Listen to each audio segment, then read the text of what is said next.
c'est un atelier de langue corse, donc, qui est dirigé par Santu Massiani, qui est donc l'ancien instituteur du village avec lequel on travaille depuis très très longtemps, qui est bénévole de l'association pour tout ce qui est langue corse et patrimoine. Et donc on lui a proposé de mener un atelier régulier tous les samedis matins, pendant que les enfants du village font du cirque. Voilà, donc il y a certains parents qui viennent faire l'atelier et la télé, et d'autres qui viennent du village, qu'ils soient corsophones ou non corsophones. Ça mélange vraiment les deux types de publics. Et cette année, ils se sont attelés à l'œuvre de Jean-Michel Neri, qui s'appelle Minoru, qui est donc l'histoire d'un samouraï qui s'exile du Japon et qui, après des péripéties maintes et variées, se retrouve en Corse, au moment de Ponte Novo, au XVIIIe siècle.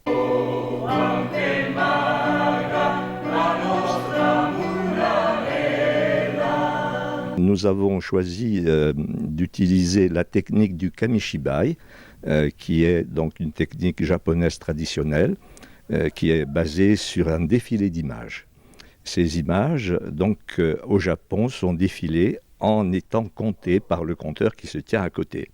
Nous avons adopté une autre technique. Nous avons préenregistré tout le déroulé du récit et nous l'avons agrémenté de sons d'ambiance qui rendent, disons, le récit vraiment intégré dans son moment. Quel est le profil des participants à cette restitution en langue corse? Voilà, ce sont des personnes qui sont intéressées par l'apprentissage de la langue et l'expression naturelle de la langue. Donc ce n'est pas un atelier où on fait de la grammaire et de la conjugaison, c'est un atelier de langage où on restitue les phrases types de la conversation simple, de la rencontre et de la pratique de commerce et d'autres lieux publics.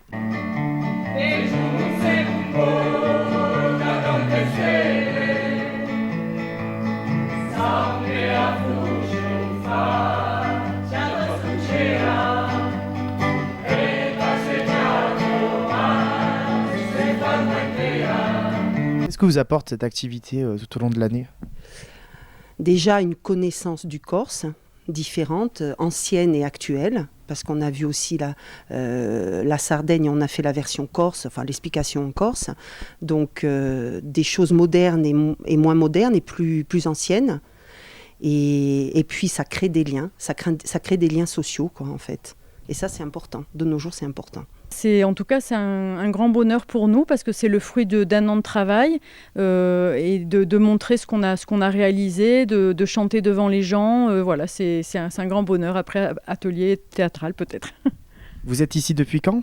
Alors nous, on est arrivés en février, il y a un an, un peu plus d'un an, et on habite en face du théâtre à Stadzone. Et du coup, notre premier réflexe a été de s'inscrire dans cet atelier-là le samedi matin, parce que ça a été un super moyen de rencontrer des gens, un super moyen d'intégration. On arrivait de Marseille, et pour nous, j'avais toujours rêvé d'apprendre le corse, donc là, le vœu est exaucé. On commence à comprendre quelques brides de conversation, donc c'est très, très sympa. D'un point de vue personnel, qu'est-ce que ça vous fait de mélanger la culture corse à celle de la culture japonaise ? Eh bien, nous sommes persuadés que toute seule, nous ne pouvons pas vivre et que notre écoute de cette qualité sonore, même si on ne comprend pas les paroles, la qualité sonore de ce qui est dit, la qualité sonore des chants génois qui sont nos voisins que nous ne connaissons pas bien, eh bien, c'est l'occasion d'une approche et peut-être d'échanges futurs.